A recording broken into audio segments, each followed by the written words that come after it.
Welcome students. ಇವತ್ತು ನಾವು anatomy of C sharp program ಏನಿದೆ ಅಂತ ನೋಡೋಣ. ಸಿ ಶಾರ್ಪ್ ಪ್ರೋಗ್ರಾಮ್ ಸ್ಟ್ರಕ್ಚರ್ ಏನಿದೆ ಆ್ಯಂಡ್ ಎಲಿಮೆಂಟ್ಸ್ನ ಡೀಟೇಲ್ ಆಗಿ ಸ್ಟಡಿ ಮಾಡೋಣ. So first, sharp demands all the logic of program to be defined inside a boundary. ಒಂದು ಬೌಂಡ್ರಿ ಇರಬೇಕು ಅಂತ ಡಿಫೈನ್ ಮಾಡುತ್ತೆ. ಅಲ್ಲಿ global functions or global objects or global ಡೇಟಾನ ಸಿ ಶಾರ್ಪ್ ಸಪೋರ್ಟ್ ಮಾಡಲ್ಲ. ಸೊ ನೀವು ಅದರ್ ಪ್ರೋಗ್ರಾಮಲ್ಲಿ ಗ್ಲೋಬಲ್ ಫಂಕ್ಷನ್ ಅಂದರೆ ಯಾವುದೇ ಕ್ಲಾಸ್ಗೆ ಡಿಪೆಂಡ್ ಇಲ್ಲದೆ ಇರೋ ರೀತಿಯಲ್ಲಿ ಯಾವ್ದಾದ್ರು ಒಂದು ಕ್ಲಾಸ್ ಮಾಡ್ತಿದ್ದಾರಲ್ಲ, ಆ ರೀತಿ ಒಂದು ಕ್ಲಾಸ್ ಅಥವಾ ಆಬ್ಜೆಕ್ಟ್ನ ಕ್ರಿಯೇಟ್ ಮಾಡಲಿಕ್ಕೆ ಆಗೋದಿಲ್ಲ. So every function, every data must have ಯಾವುದಾದ್ರು ಒಂದು ಕ್ಲಾಸ್ಗೆ ಬೈಂಡ್ ಆಗೇ ಇರಬೇಕು. All the data members and all method must be contain within the type definition ಅನ್ನೋ ಸ್ಟೇಟ್ಮೆಂಟ್ ಇದೇ ಮೀನಿಂಗ್ನ ರೆಪ್ರೆಸೆಂಟ್ ಮಾಡುತ್ತೆ. And you should remember, C sharp is a case sensitive. Every variable or any keyword ನೀವು ಕೇಸ್ನ upper case lower case difference ಆದರೆ it gives you in error. So C sharp program ಅನಾಟಮಿನ ಒಂದು ಸ್ವಲ್ಪ analyse ಮಾಡೋಣ. So C ಶಾರ್ಪಲ್ಲಿ first line ನೀವು ನೋಡ್ತೀರಾ, using ಅಂತ systems ಈ ರೀತಿ ಒಂದು ಕಾಣ್ತಾ ಇರುತ್ತೆ. ಯೂಸಿಂಗ್ ಸಿಸ್ಟಮ್ ಅಂತ ಇದೆ. So what is this? It is represented as and .NET framework. ಏನು ಈ .NET ಫ್ರೇಮ್ವರ್ಕ್ನ ಯೂಸಿಂಗ್ ಅಂತ ರೆಪ್ರೆಸೆಂಟ್ ಮಾಡಿದ್ದೀವಿ. So what I mean to say is, using system ಅಂತ ನಿಮ್ಗೆ ಇಲ್ಲಿ ಏನು ಕಾಣ್ತಾ ಇದೆ, this is a library, built in library ಅಥವಾ DLL ಅಥವಾ ಈ ಎಕ್ಸಿಕ್ಯೂಟಬಲ್ನ ನಾವು ಇನ್ಕ್ಲೂಡ್ ಮಾಡ್ತಾ ಇರೋದು. ಸೊ ಸಿಸ್ಟಮ್ ಅದು ಬಿಲ್ಟ್ ಇನ್ ಲೈಬ್ರರಿ DLL ಫೈಲಲ್ಲಿ ಇರ್ಬೋದು ಅಥವಾ ಯಾವುದೋ ಒಂದು ರೀತಿಯಲ್ಲಿ ನೇಮ್ ಸ್ಪೇಸ್ನ ಡಿಕ್ಲೇರ್ ಮಾಡಿರ್ತೀವಿ. This is a built in name ಸ್ಪೇಸ್ನ ನಾವು ಇನ್ಕ್ಲೂಡ್ ಮಾಡ್ತಾ ಇರೋದು. ಸೊ ಇದರಿಂದ ಯೂಸ್ ಏನು, ನೀವು ರೆಗ್ಯುಲರ್ ಸಿ ಪ್ರೋಗ್ರಾಮ್ ಮಾಡಬೇಕಾದ್ರೆ ಹ್ಯಾಶ್ ಇನ್ಕ್ಲೂಡ್ ಮಾಡಿದರೆ ಏನು ಉಪಯೋಗ ಆಗ್ತಿತ್ತು? ಅದರಲ್ಲಿರೋಂಥ functions such as printf, scanf ಇವನ್ನ ನೀವು ಯೂಸ್ ಮಾಡ್ಬೋದಿತ್ತು.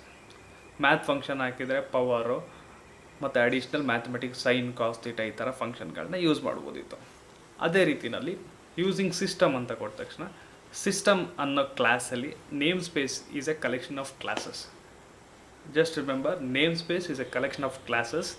ಆ ಕ್ಲಾಸಸ್ನ ಒಂದು ನೇಮ್ ಅಂಡರ್ಲಿ ನೇಮ್ ಸ್ಪೇಸ್ ಅಂತ ಡಿಕ್ಲೇರ್ ಮಾಡಿರ್ತೀವಿ. ವಾಟ್ ಈಸ್ ಕ್ಲಾಸ್ ಅಂತ ಕೇಳಿದ್ರೆ, you must have know class is a combination of object, data and member ಫಂಕ್ಷನ್ಸ್ನ ಕಂಬೈನ್ ಆಗಿರುತ್ತೆ, ಎನ್ಕ್ಯಾಪ್ಸುಲೇಟ್ ಆಗಿರೋದನ್ನ ಕ್ಲಾಸ್ ಅಂತ ನಾವು ಹೇಳ್ತೀವಿ. ಸೊ ಇನ್ ಹೈರಾರ್ಕಿ ಹೇಳೋದಾದರೆ, name space contain multiple classes, class contain relevant methods. So ಈ ಪ್ರೋಗ್ರಾಮಲ್ಲಿ ನೀವು ನೋಡಿದ್ರೆ ಸಿಸ್ಟಮ್ ಅಂತ ನೇಮ್ ಸ್ಪೇಸ್ನ ನಾವು ಇಂಪೋರ್ಟ್ ಮಾಡ್ಕೋತಾ ಇದ್ದೀವಿ. It is similar to an import statement in ಜಾವಲ್ಲಿ ಇಂಪೋರ್ಟ್ ಯಾವ ರೀತಿ ಮಾಡ್ತಾ ಇದ್ರಿ ಅದೇ ರೀತಿ ಈ ನೇಮ್ ಸ್ಪೇಸ್ನ ಯೂಸ್ ಮಾಡ್ತಾ ಇದ್ದೀವಿ. ಸಿಸ್ಟಮನ್ನು ಯೂಸಿಂಗ್ ಅಂತ ಕೊಡ್ತಾ ಇದ್ದೀವಿ. So what that means, using ಅನ್ನೋದು, ಇಂಪೋರ್ಟ್ ಅನ್ನೋದು ಒನ್ ಅನ್ನೋದರ್ ಸೇಮ್ ಅಂತ ನಾವು ಅಂಡರ್ಸ್ಟ್ಯಾಂಡ್ ಮಾಡ್ಕೋಬೋದು. ಸೊ ನೆಕ್ಸ್ಟ್ ಲೈನಲ್ಲಿ here you can see name space hello world ಅಂತ ಟೈಪ್ ಇದೆ. So what is this name space hello world? This is, ನೀವೇ ಒಂದು ಕ್ಲಾಸ್ ಕ್ರಿಯೇಟ್ ಮಾಡೋಕ್ಕೂ ಮುಂಚೆ ಸಿ ಶಾರ್ಪಲ್ಲಿ you have to create a name space. ಒಂದು name space ಒಳಗಡೆನೆ you are going to create a class. ಅಂದರೆ ಇದು ಒಂದು ಪ್ಯಾಕೇಜ್ ನೇಮ್ ಥರ ಕೊಡ್ತಾ ಇದ್ದೀರಾ. ಸೊ ಫಸ್ಟ್ ನೇಮ್ ಸ್ಪೇಸ್ ಕೊಡಬೇಕು, ಅದ್ರ ಒಳಗಡೆ ನೀವು ಕ್ಲಾಸಸ್ನ ಕ್ರಿಯೇಟ್ ಮಾಡ್ಬೋದು. ಸಿಂಟ್ಯಾಕ್ಸ್ ಏನಿದೆ, ಸಿಂಟ್ಯಾಕ್ಸ್ ಆ್ಯಸ್ ಸಿಂಪಲ್ ಆ್ಯಸ್ ಒಂದು flower bracket open and end of the ಪೇಜಲ್ಲಿ ಕ್ಲೋಸ್ ಆಗಿರುತ್ತೆ. So inside that you have a class program. ಇದು ಏನು ರೆಪ್ರೆಸೆಂಟ್ ಮಾಡ್ತಾ ಇದೆ, it is a class name. ಒಂದು ಕ್ಲಾಸ್ ಏನು ಡಿಕ್ಲೇರ್ ಮಾಡ್ತಾ ಇದ್ದೀರಾ ಅದನ್ನು ನೀವು ಇಲ್ಲಿ ರೆಪ್ರೆಸೆಂಟ್ ಮಾಡ್ತಾ ಇದ್ದೀರಾ. This is a name of a class of your program. Class ಒಳಗಡೆ ಡಿಫಾಲ್ಟ್ ಮೆಥಡ್ ಯಾವುದು ಆರ್ ಕಂಪಲ್ಸರಿ ಮೆಥಡ್ ಯಾವುದು? Static void main. ಇದು ಕಂಪಲ್ಸರಿ ಡಿಫಾಲ್ಟ್ ಮೆಥಡ್ ಇರಬೇಕಾಗುತ್ತೆ. ಇದನ್ನು ನಾವು ಜಾವನಲ್ಲೂ ನೋಡಿದ್ದೇವೆ, ಅದರ್ .NETಲ್ಲೂ ಕೂಡ, ASP.NET ಅಥವಾ VB.NET ಅಲ್ಲೂ ಕೂಡ ಒಂದು ಮೇನ್ ಮೆಥಡ್ ಇರುತ್ತೆ. So any programming language object oriented, best example is Java, which is similarly carried here also. Static main ಅನ್ನೋದನ್ನು ಕ್ಲಾಸ್ಲಿ ಇರ್ತಾ ಇತ್ತು, ಅದೇ ರೀತಿ ಇಲ್ಲೂ ಕೂಡ ಒಂದು ಸ್ಟ್ಯಾಟಿಕ್ ವಾಯ್ಡ್ ಮೇನ್ ಅಂತ ಇದೆ. So what does it mean? A main is A method which is static and returns nothing. Return type represent ಮಾಡ್ತಾ ಇದ್ದೀವಿ ವಾಯ್ಡ್ ಅಂತ. Static is also A keyword. So here is a typical example how the simple one shot class, direct ಆಗಿ ಒಂದು name space, direct ಆಗಿ ಒಂದು class, ಅದ್ರ ಒಳಗಡೆ ಒಂದು main function, no additional object creation ಆಗಲಿ ಏನೂ ಇಲ್ಲ, ಜಸ್ಟ್ ಒಂದು ಕ್ಲಾಸ್ ಆ್ಯಂಡ್ ಎಕ್ಸಿಕ್ಯೂಟ್ ಮಾಡಿದ್ದೇವೆ. ಮೈನ್ ಫಂಕ್ಷನ್ ಒಳಗೆ you have 3 print statement, 1 read statement ಇದೆ. 2 print statement. What are the print statement? Console dot read line ಅಂತ ಏನಿದೆ ಇದು ರೀಡ್ ಮಾಡೋದು, ಡಿಸ್ಪ್ಲೇ ಮಾಡೋದು. ಕನ್ಸೋಲ್ ಡಾಟ್ ರೀಡ್ ಲೈನ್ ಅಂತ ಏನಿದೆ ಇದು ಸ್ಕ್ಯಾನ್ ಥರ ರೀಡ್ ಮಾಡಲಿಕ್ಕೆ. ಈ ಕನ್ಸೋಲ್ ಅನ್ನೋದೇನು, ಕನ್ಸೋಲ್ ಈಸ್ ಎ ಆಬ್ಜೆಕ್ಟ್. ಎಲ್ಲಿರುತ್ತೆ, it is included by system name space add ಮಾಡೋದ್ರಿಂದ ಈ ಕನ್ಸೋಲ್ ಅನ್ನೋ ಕ್ಲಾಸ್ ನಿಮಗೆ ಅವೈಲಬಲ್ ಇದೆ. ರೈಟ್ ಲೈನು, ರೀಡ್ ಲೈನ್ ಇವೆಲ್ಲ ಕನ್ಸೋಲ್ ಕ್ಲಾಸ್ದು ಸ್ಟ್ಯಾಟಿಕ್ ಮೆಥಡ್ಸ್ ಇದೆ. ಅದರಿಂದ ನೀವು ಡೈರೆಕ್ಟಾಗಿ ವಿತೌಟ್ ಎನಿ ಆಬ್ಜೆಕ್ಟ್ ರೆಫರೆನ್ಸ್ ಇಲ್ಲದೆ ಯೂಸ್ ಮಾಡ್ತಾ ಇದ್ದೀವಿ. This is a typical anatomy. ಒಂದು ಪ್ರೋಗ್ರಾಮ್ ಅಂದರೆ ಮಿನಿಮಮ್ ಎಷ್ಟಿರಬೇಕು, C# program carries the at least this syntax. ಒಂದು ನೇಮ್ ಸ್ಪೇಸ್ ಇರುತ್ತೆ, ಒಂದು ಇಂಪೋರ್ಟ್ ಇರುತ್ತೆ, ಒಂದು ಕ್ಲಾಸ್ ಇದ್ರೇ C# ಪ್ರೋಗ್ರಾಮ್ ರನ್ ಆಗುತ್ತೆ.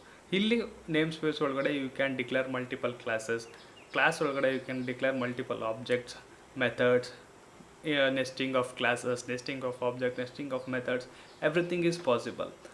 So here you can see what are the possible members present in class ಒಳಗಡೆ ಯಾವ ಪ್ರಾಪರ್ಟೀಸ್ ಇರ್ಬೋದು. A class contains fields, variables of class. ಒಂದು ವೇರಿಯಬಲ್ ಡಿಕ್ಲೇರ್ ಮಾಡ್ಕೊಂಡಿರ್ತೀವಿ, ಅದು ಇದ್ದೇ ಇರುತ್ತೆ, that is our data. Methods ಇರುತ್ತೆ ಕ್ಲಾಸಲ್ಲಿ. Secondly we have methods which is A computation action that can be performed by the ಕ್ಲಾಸ್ನ ಪರ್ಫಾರ್ಮ್ ಮಾಡಲಿಕ್ಕೆ ಆ ಮೆಥಡ್ಗಳನ್ನ ನಾವು it is a behaviour of the class ಅಂತ ಕೂಡ ಹೇಳ್ಬೋದು. ಪ್ರಾಪರ್ಟೀಸ್, 3ನೇ ಪಾಯಿಂಟ್ ಪ್ರಾಪರ್ಟೀಸ್ ಇರುತ್ತೆ ಕ್ಲಾಸಲ್ಲಿ. Actions associated regarding and writing named properties of A ಕ್ಲಾಸ್ಗೆ ಯಾವ್ದಾದ್ರು ಅಡಿಷ್ನಲ್ ಪ್ರಾಪರ್ಟೀಸ್ ಫೀಚರ್ಸ್ನ ಇನ್ಕ್ರೀಸ್ ಮಾಡಲಿಕ್ಕೆ, ಆ್ಯಡ್ ಮಾಡಲಿಕ್ಕೆ, ಇನ್ಹೆರಿಟ್ ಮಾಡಲಿದ್ರೆ ಅವು ಅಲ್ಲಿ ಪ್ರಾಪರ್ಟೀಸ್ ಅಡಿಷ್ನಲ್ ಆಗಿ ಬರ್ತವೆ. ಸೊ ಈವೆಂಟ್ಸ್ ಅಂತ ಕ್ಲಾಸಲ್ಲಿ ಇರ್ಬೋದು. This is special. Properties and events ಇವೆರಡು ಹೇಗೆ ಅಂದರೆ it is a new concept in C#. ನೀವು ಮುಂಚೆ ಕ್ಲಾಸ್ ಪ್ರಾಪರ್ಟೀಸ್ ಅಥವಾ ಕ್ಲಾಸ್ ಈವೆಂಟ್ಸ್ ಅಂತ ನೀವೆಲ್ಲೂ ಕೇಳಿರಲ್ಲ, C# ಬರುತ್ತೆ. ಓಕೆ, ನೋಡೋಣ ಫ್ಯೂಚರಲ್ಲಿ. Class can have constructors, operator, constant, indexes, finalizer and types ಅಂತ ರೆಪ್ರೆಸೆಂಟ್ ಮಾಡ್ತಾ ಇದ್ದೀವಿ. ಇಲ್ಲಿ most of the time you have heard about ಕನ್ಸ್ಟ್ರಕ್ಟರ್ನ. ಗೊತ್ತಿದೆ ನಿಮಗೆ. ಕನ್ಸ್ಟ್ರಕ್ಟರ್ ಅಂದರೆ ಕ್ಲಾಸ್ದು ಇನಿಷಿಯಲೈಸೇಷನ್ ಮಾಡಲಿಕ್ಕೆ ಬೇಕಾದಂಥ ಒಂದು ಫಂಕ್ಷನ್ಸ್ನ ಒಂದು ದ ನೇಮ್ ಆಫ್ ಕ್ಲಾಸಲ್ಲಿ ಹಾಕಿರ್ತೀವಿ, ಅದನ್ನು ನೀವು ಮುಂಚೆ ನೋಡಿದ್ದೀರಾ. ಆಪರೇಟರ್ಸ್, ಏನಾದರೂ ಫಂಕ್ಷನ್ಸ್ ಆಪ್ರೇಟ್ ಮಾಡ್ತಿದ್ರೆ ಅದನ್ನು ಯೂಸ್ ಮಾಡ್ಬೋದು. ಕನ್ವರ್ಷನ್ಸ್ ಟೈಪ್ಸ್ ಇದ್ದರೆ ಅದು ಕೂಡ ಕ್ಲಾಸಲ್ಲಿ ಬಳಸ್ಬೋದು. Like one class to another class convert ಮಾಡಬೇಕಾದ್ರೆ ಆಪರೇಟರ್ ಯೂಸ್ ಮಾಡಿ ಓವರ್ಲೋಡ್ ಮಾಡಿರ್ಬೋದು. Class can contain constants associate with the class. ಅಂದರೆ it is like static variable, ಆ ಥರ ವೇರಿಯಬಲ್ನ ಕಾನ್ಸ್ಟೆಂಟ್ಸ್ ಅಂತ ನಾವು ಕ್ಲಾಸ್ ಲೆವೆಲಲ್ಲಿ ಡಿಕ್ಲೇರ್ ಮಾಡ್ಬೋದು. Indexes and finalizers also new in C#. ಮುಂಚೆ ನೀವು ಮಾಡಿರೋಂಥ ಪಾಸಿಬಿಲಿಟೀಸ್ ಕಡಿಮೆ ಇದೆ. ಇಂಡೆಕ್ಸಸ್ ಅಂದರೆ ಏನು, actions associated with instance of object, instant of class and array. Index ಅಂದರೆ ಕ್ಲಾಸ್ ಆಫ್ ಅರೇಸ್ ಅಥವಾ ಅರೇ ಕ್ಲಾಸ್ ಒಳಗಡೆ ಇದ್ದಾಗ ಇಂಡೆಕ್ಸಸ್ ಅಂತದನ್ನು ರೆಪ್ರೆಸೆಂಟ್ ಮಾಡಿದ್ದೇವೆ. Finalizers, action to perform before instance of class and permanently. Final result finalizers which similar to end result execution ಅಂತ ಬರ್ಬೋದು. ನೋಡೋಣ ಇದು ಡೀಟೇಲ್ ಏನಿದೆ ಅಂತ. So these many are the class members possibly available inside a class. That's about anatomy of C# class. Thank you.